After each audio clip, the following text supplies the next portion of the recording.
सहनाववतु सहनौ भुनक्तु सह वीर्यं करवावहै तेजस्विनावधीतमस्तु मा विद्विषावहै। ओम शांति शांति शांति।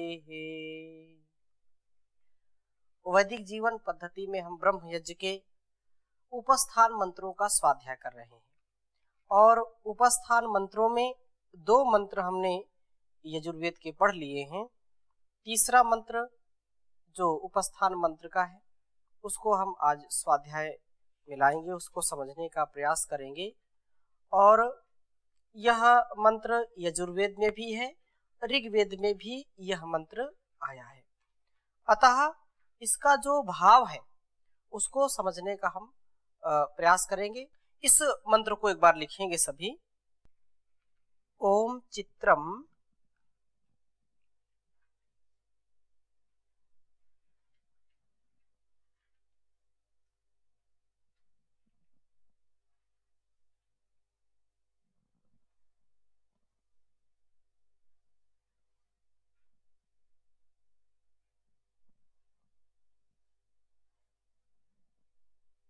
चित्रम देवानामुदगादनीकम।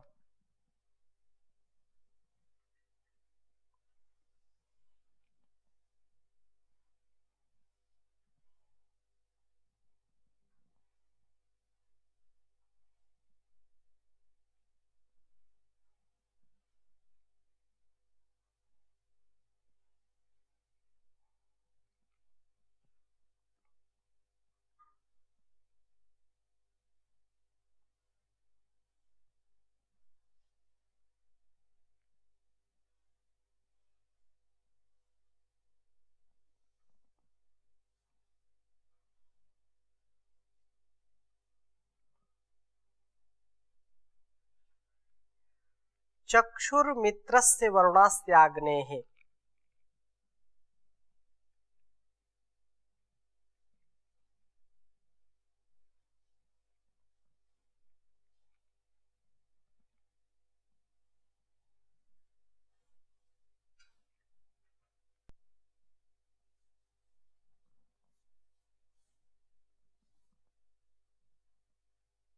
चक्षुर्मित्रस्य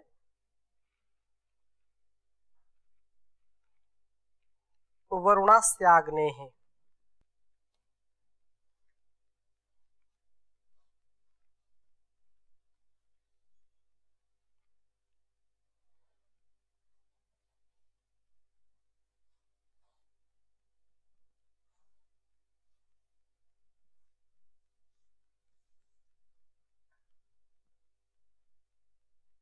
वरुणास्याग्नेः।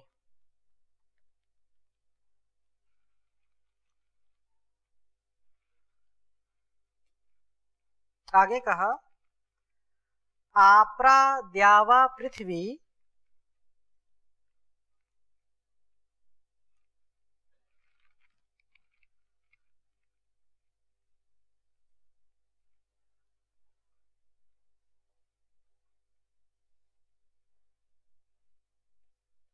आपरा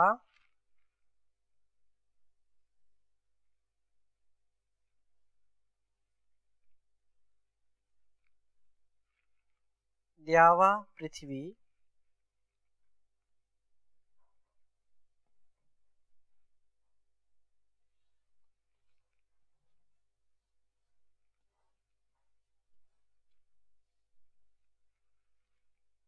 अंतरिक्षम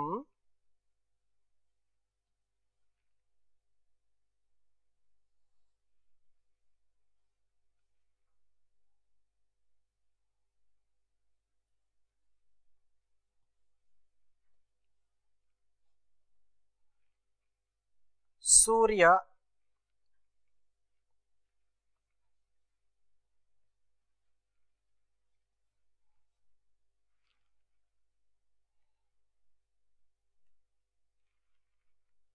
आत्मा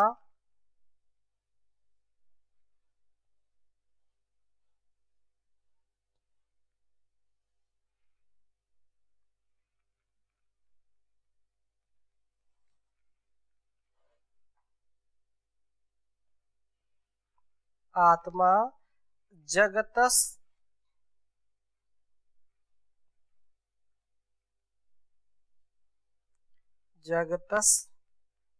तस् थुषश्च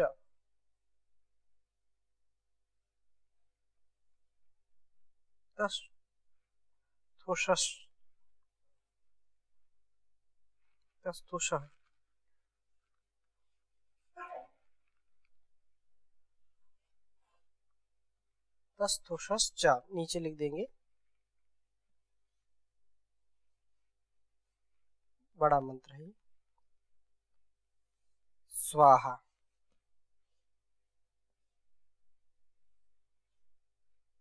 यह मंत्र दोनों वेदों में आता है, एक तो यजुर्वेद में भी आता है और ऋग्वेद में भी आता है। उच्चारण करेंगे, ओम चित्रम देवानामुदगादनीकम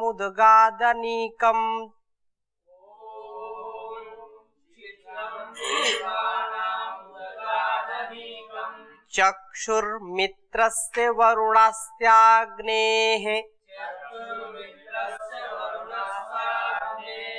आप्राद्या वा पृथिवी अंतरिक्षम्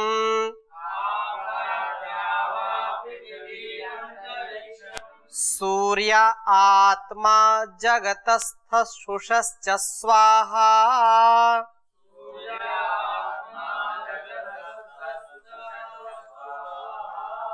ओम चित्रम देवानामुदगादनीकम्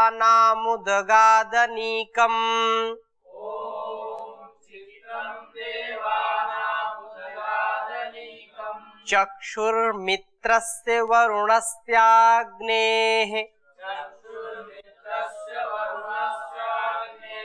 आप्राद्या वा पृथिवी अंतरिक्षम्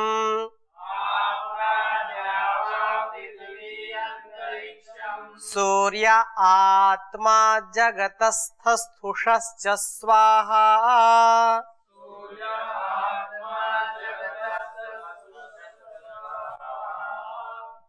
यह मंत्र कुछ संकेत कर रहा है हमारे लिए। कहा कि देवा नाम जो दीप्तिमान किरणों का चित्रम अनीकम चित्र विचित्र सैन्य उदित हुआ है। यह मित्रस्य वरुणस्य अग्नेः वायु जल और अग्नि अथवा प्राण उदान और जठराग्नि का चक्षुः प्रकाशक एवं प्रदीपक है। हे सूर्य, तूने अप्राह जो आपूरित कर दिया है द्यावा पृथ्वी द्युलोक और पृथ्वीलोक को तथा अंतरिक्षम अंतरिक्ष को सूर्य आत्मा जो सूर्य और आत्मा है जगतः जंगम का तस्थुषः और स्थावर का। भावार्थ इस प्रकार से होगा कि देखो यह जो रात्रि के अंधकार को चीरता हुआ प्रभात खिल रहा है, सूर्य रश्मियों का चित्र विचित्र सैन्य उदित हो रहा है। सूर्य रश्मियां जब इस धरा पर आती हैं तो चारों ओर इतना रमणीय वातावरण हो जाता है और पक्षियों का कलरव, भीनी भीनी खुशबू का जो है वायु में तरंगित होना बहना और जल की जब ऊपर जो है लहरें होती हैं और उस पर जब सूर्य का प्रकाश भी पड़ता है उसकी किरणें होती हैं तो लगता है सोने से ये भरा लबालब सागर है या नदी सोने की है, ऐसा प्रतीत होता है। सप्त रंग से यह पूरा वातावरण युक्त हो जाता है। तो ये चित्र विचित्र जो सैन्य उदित है, चारों ओर प्रकाश ही प्रकाश दिखाई दे रहा है। तरु वल्लरी सदन अट्टालिकाएं स्तूप और राजप्रासाद राजमहल आदि सब दीप्तित होते हैं, जगमगाते हैं। अंधेरा गिरी कंदराओं में जाकर छिप जाता है, वह बाहर दिखाई नहीं पड़ता, उसको कोई शरण लेनी पड़ती है। अंधकार बाहर कहीं भी होता नहीं है, वो तुरंत जैसे ही सूर्य उदय होता है, सूर्य की किरणें धरती पर आती हैं, तो सारा अंधकार कहीं गुफा में जाकर के चला जाता है। इसलिए शीतल मंद सुगंध पवन का स्पर्श शरीर को सुखद लग रहा है। नदियों और सरोवरों के जल पर झिलमिलाती हुई दिवाकर की किरणें दर्पण में झांकती हुई सी प्रतीत हो रही हैं। अग्नि की ज्वालाएं अपनी ज्योति के स्रोत सूर्य को देख करके शर्माती हुई सी लग रही हैं।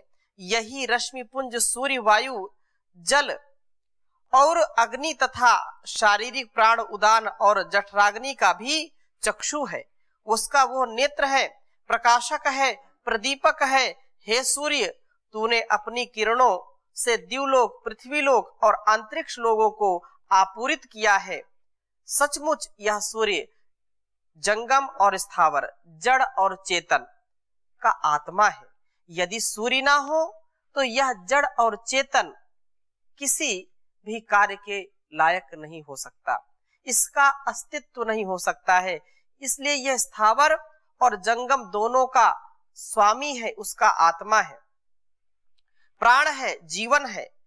इसी सूर्य से मानव आदि प्राणी प्राण को प्राप्त करते हैं। इसी सूर्य से वृक्ष वनस्पति जीवन धारण करते हैं। इसी सूर्य से जंगम स्थावर स्थित जो है स्थिति को पाता है। यही सूर्य हमारी भूमि का आधार, यही मंगल, बुध, बृहस्पति आदि ग्रहों का भी आधार है। यही सूर्य इन ग्रहों के, उपग्रहों के, चंद्रों का आधार है। यह तो बाह्य जगत की लीला है। अंतर जगत की ओर जब हम दृष्टि डालते हैं तो वह परम पिता परमेश्वर, वह परमात्मा, वह सूर्य की प्रकाशमय दिव्य किरणों का जाल आत्मलोक पर छा रहा है, ऐसा अनुभव होता है। आत्मलोक पर जो प्रभात उदित होता है, उससे व्यक्ति का जीवन जगमग हो उठता है, उसको एक नई दिशा मिलती है, उसका एक नया जीवन आरंभ होता है।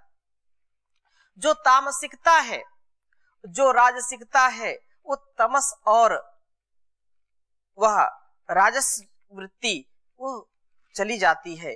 व्यक्ति का अंधकार नष्ट हो जाता है। इस अंतः प्रकाश से प्राणमय, मनोमय और विज्ञानमय लोक को भी यह प्रकाशित कर देता है। आत्मा, मन और शरीर को इस परमात्मा सूर्य ने पूर्णतः आपूरित कर लिया है। यह परमात्मा सूर्य जंगम मनोवृत्तियों का और ज्ञानेन्द्रियों का तथा कर्मेंद्रियों एवं अन्नमय शरीर का प्राण है। हे साधकों, वह परम पिता परमेश्वर जो सब प्रकार का ऐश्वर्य जिसके पास है, वह दिव्य प्राण जीवन और जागृति उससे प्राप्त करो। अंतः करण को उससे प्रकाशित करो, क्योंकि वह सब प्रकाशकों का भी प्रकाशक है। संसार का एक भी जीव, एक भी किसी भी प्रकार का कोई प्राणी उसकी बिना प्रकाश की स्थिति को प्राप्त किए कभी एक कदम आगे नहीं बढ़ सकता है। यद्यपि अंधकार हमारे अंदर आता रहता है, अज्ञान का, अविद्या का, लेकिन हमको पल पल, पग पग में वो सचेत करता है, हमको सतर्क करता है, सावधान करता है। हम उसकी अनुभूति तो करें, उसकी आज्ञा का पालन तो करें। और वो जब इस ज्ञान रूपी प्रकाश को दे करके इस दिव्यमय जीवन को अपने लिए विशेष करता है, अर्थात हमारे लिए उसका उपदेश करता है, तो निसंदेह हमारा जीवन जगमग हो उठता है और इस धारा को भी हम चारों ओर से ज्ञान से आप्लावित करते हैं, आपूरित करते हैं। क्योंकि एक जलता हुआ दीपक, एक जलती हुई लौ पूरे संसार को प्रकाशित कर देती है। एक जलता हुआ दीपक सैकड़ों, हजारों, लाखों, असंख्य दीपों को जला सकता है, लेकिन जिसके अंदर ज्ञान नहीं है, जिसके अंदर विज्ञान नहीं है, जिसके अंदर विद्या का आधार नहीं है, जो इंसान बिल्कुल अपने को मरे मुर्दे की भांति जीता है, केवल जिंदा लाश बन करके या भोगों को केवल भोगने के लिए अपने जीवन को जीता है, वह दूसरों को कभी प्रकाश नहीं दे सकता है। प्रकाश वही दे सकता है जो स्वयं प्रकाशित हो। लाखों, हजारों, करोड़ों लोग भी यदि चाहें तो जो अज्ञानता युक्त जीवन जीते हैं वो किसी को जान नहीं दे सकते हैं। यदि जानवान एक भी व्यक्ति है तो हजारों लाखों को वो जान दे सकता है, सुसंस्कारित कर सकता है, सुसंस्कार से युक्त कर सकता है। अतः उस परम पिता परमेश्वर से, जो एक तो यह सूर्य जो हमको प्रकाश देता है, इस पृथ्वी को एक जीवनी शक्ति से युक्त करता है, वो अंतःकरण में, वो इस आत्मा में भी जो परमात्मा अपनी शक्ति से हम सबको प्रकाशित करता है, उसका हम अनुभव तो करें। उसके द्वारा दिए गए जीवन को यदि हमने केवल भोगों में व्यतीत कर दिया, केवल आसक्तियों में व्यतीत कर दिया, केवल अपने आप के स्वार्थ में व्यतीत कर दिया, तो इस जीवन का अनादर होगा। इस जीवन को पाकर के व्यक्ति जब पूर्ण रूप से उन्नत जीवन बनाता है तो ही वह दूसरों के लिए उपयोगी हो सकता है, दूसरों के लिए वह सहयोगी हो सकता है। इसलिए यहाँ पर जो बात कही है बड़ी विलक्षण बात है कि यह अद्भुत जो चित्र विचित्र है, वो अवर्णनीय गुण युक्त प्रभु द्यावा पृथ्वी अंतरिक्ष, देव पृथ्वी अंतरिक्ष लोकों को तथा सूर्य आदि लोकों को जो सृजित करके प्रकाशित करके उसको धारण करने वाला है, वह प्रभु जगतः च तस्थुषः, सकल प्राणी जगत और जड़ जगत में आत्म रूप व्याप्त हो रहा है। चर अचर जगत में वह व्याप्त हो रहा है। सारे ब्रह्मांड को चक्षु अर्थात प्रकाशित करके गतिमय कर रहा है, वो सबको गति प्रदान कर रहा है।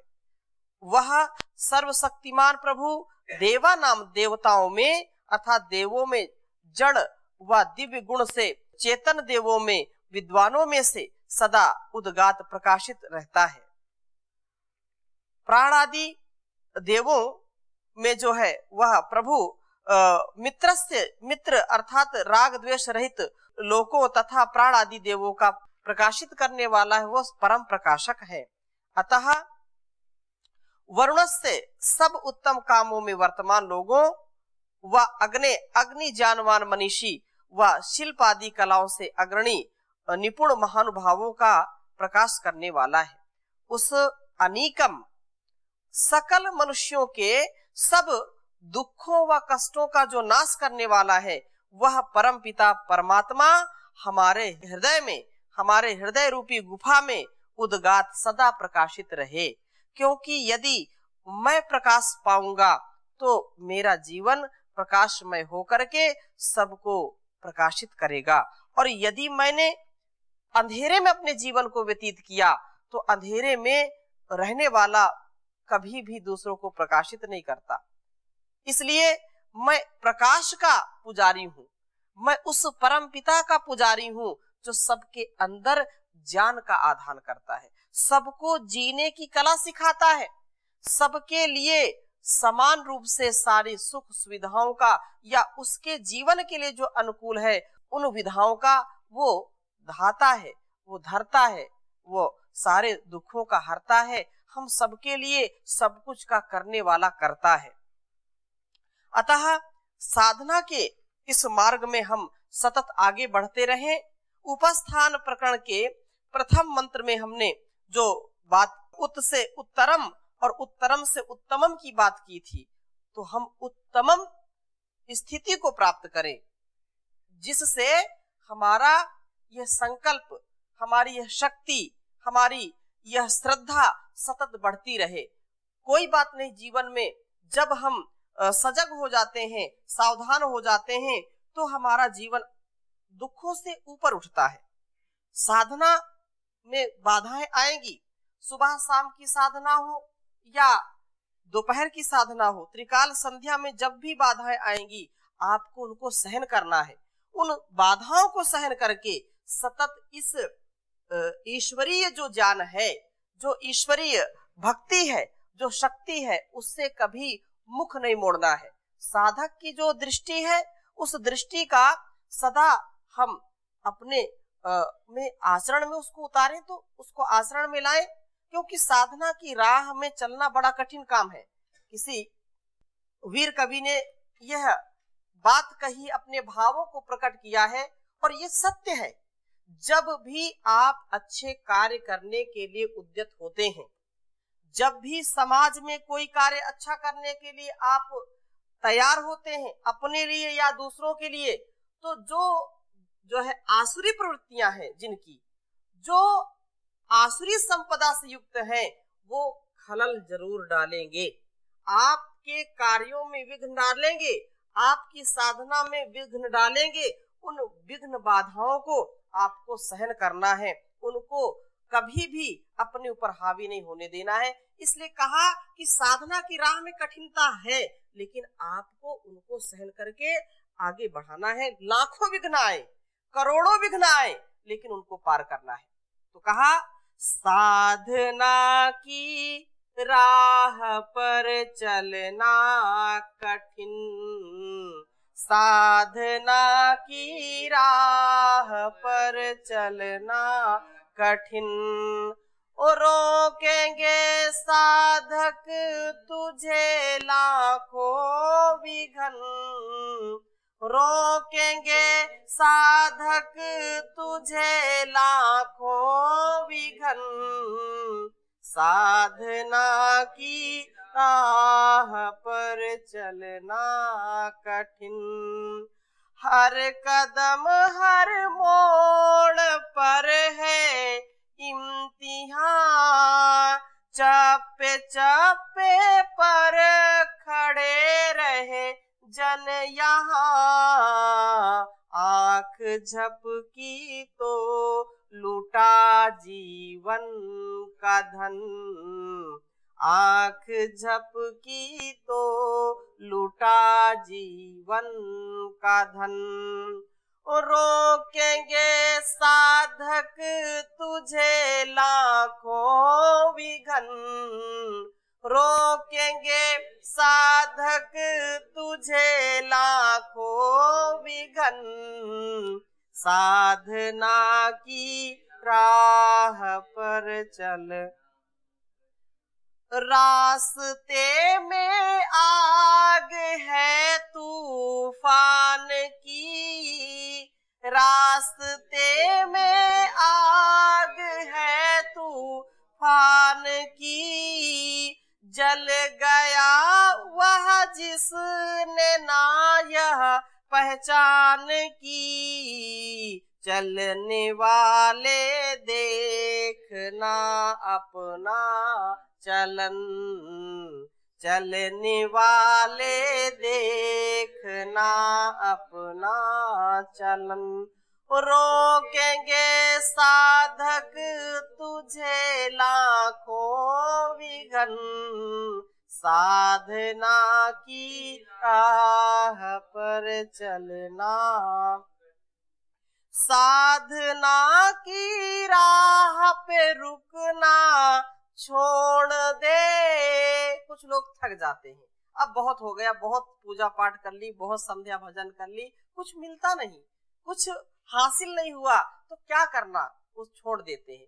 दीर्घ काल निरंतर सत्कार आसेविता दृढ़ भूमि का जो मंत्र है, जो सूत्र है, जो हमको ऋषियों ने विचार दिया, उसको हम भूल जाते हैं, हम बहुत जल्दी थक जाते हैं। तो इसलिए कहा साधना की राह पे रुकना छोड़ दे, जो तुझे रोके वो बंधन तोड़ दे, टूटे ना विश्वास छूटे ना लगन, टूटे ना विश्वास छूटे ना लगन, रोकेंगे साधक तुझे लाखों विघ्न, साधना की राह पे चलना कठिन, सहन कर लेगा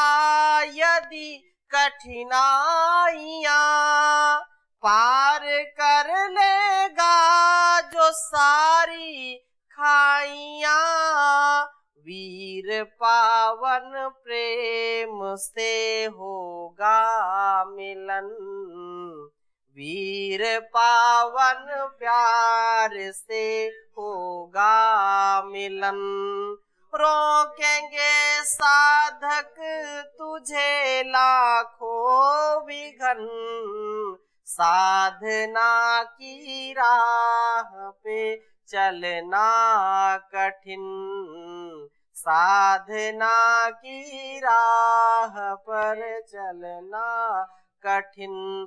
कठिनता है, ये जीवन एक चुनौती है, इसको स्वीकार करो, चलना पड़ेगा।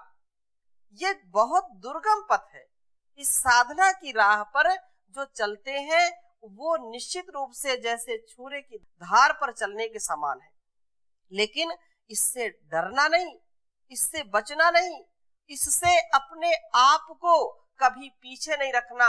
जो साधक होते हैं वो दुनिया के दुख, दर्द, क्लेश, कष्ट सबको सहन करके अपने जीवन को और इस जगत को एक नए मुकाम तक पहुंचाते हैं, एक सोपान तक पहुंचाते हैं, एक मंजिल जहां उनकी होती है वो मंजिल तक पहुंच जाते हैं। इसलिए सदा सर्वदा सर्वत्र ऐसा हम प्रयास करें, कभी उदास ना हो, कभी निराश ना हो, कभी हताश ना हो। प्रभात में और सायं में और मध्याह्न में भी यदि समय मिलता है तो संध्या अवश्य करें, उस ईश्वर का ध्यान, उसका गुणगान अवश्य करें। वह भगवान हमारी सर्वत्र रक्षा करे। तो इन्हीं शुभ संकल्पों के साथ अभी आज की कक्षा यहीं पर रोकते हैं, विराम देते हैं। शेष चर्चा अगली कक्षा में करेंगे। ओम शांति शांति शांति।